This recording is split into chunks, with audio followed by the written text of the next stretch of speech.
ഒന്നുമില്ല. ഒരു തലക്കലതാ കറുപ്പന്മാരും കറുപ്പതികളും എല്ലാവരും ഉപയോഗിക്കുന്ന കാർട്ടൂണിലല്ലോ, ആ കാർട്ടൂൺ അങ്ങനെ വിട്ടുകൊണ്ടിരിക്കുന്നു. കാർട്ടൂണ് ചവിട്ടിക്കൂട്ടി പരത്തിയതാ കെട്ടുകെട്ടാക്കി വെക്കുകയാണ് കറുത്ത പെണ്ണുങ്ങൾ. അതിൽ മൊഞ്ചുണ്ട്, മൊഞ്ചുള്ളാത്തതുമുണ്ട്.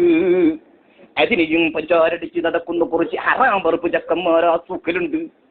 എന്നാൽ വണ്ടി കൈകുകയും ലൈനിട്ട് പിടിക്കുകയും ചെയ്യുന്ന കുറെ കറുപ്പൻ ചക്കന്മാരുണ്ട്.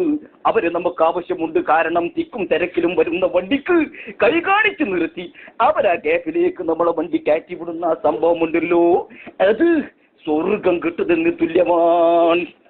അതാണ് ബാബുമക്ക. ഞാൻ കണ്ട ബാബുമക്ക 2 റിയാൽ പോയാലെന്താ, ആ സ്ഥലം കിട്ടുക എന്ന് പറഞ്ഞാൽ ഖൈർ തന്നെയാണത്. അൽഹംദുലില്ലാഹ് നിഅമ. والله العظيم اسمع كلامي حقنا. والله العظيم شوف هذا باب مكة والله مشكلة كل تقليد والله أصلي ما في ورشة സാധനം ഒറിജിനൽ അല്ല. എന്താ ഞാൻ പറഞ്ഞതിന്റെ അർത്ഥം? ബാബു മക്ക, അതാ ബാബു മക്ക, ഈ ബാബു മക്ക എന്ന് പറയുന്ന സ്ഥലം വല്ലാഹിൽ അസീം മർറ മുഷ്കില. അത് മർറ മുഷ്കിലാണ്. വളരെ തന്ത്രപ്രധാനമായ ഒരു ഏരിയയാണ് ബാബുമക്ക. ലേക്കിൻ പക്ഷേ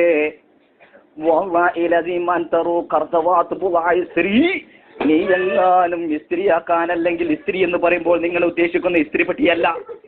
ഇസ്ത്രീ എന്ന് പറയുമ്പോൾ സാധനം വാങ്ങാൻ വേണ്ടി ബാബുമക്കയുടെ ഉള്ളിലേക്ക് നിങ്ങൾ കയറി ചെന്നാൽ, ബാബുമക്കയിലേക്ക് നിങ്ങളെങ്ങാനും ഒരു കാർട്ടൂൺ ഷാമ്പു ചോദിച്ചു കഴിഞ്ഞാൽ, ഹെഡ് ആൻഡ് ഷോൾഡർ ഷാമ്പു തലേ തേക്കുന്ന സാധനം നിങ്ങൾ ചോദിച്ചു കഴിഞ്ഞാൽ ചിരിക്കുന്ന മുഖത്തോടു കൂടി നമ്മൾ ആളുകൾ തന്നെ ഒറിജിനലല്ലേ, ഒറിജിനലല്ലേ, കാണാൻ കണ്ണുകൊണ്ട് സുന്ദരമായ പാക്കിങ് കണ്ടാൽ എത്ര കൊല്ലം കറുത്ത ഭാഗത്ത് നടത്തിയവനാണെങ്കിലും പാക്കിങ്ങിന്റെ മുമ്പിലോ കണ്ടു വാങ്ങിപ്പോകും. ഓല പുഞ്ചിരിയിലും പോകും. ഓല നമ്മളെ പറ്റിച്ചൂരല്ലോ.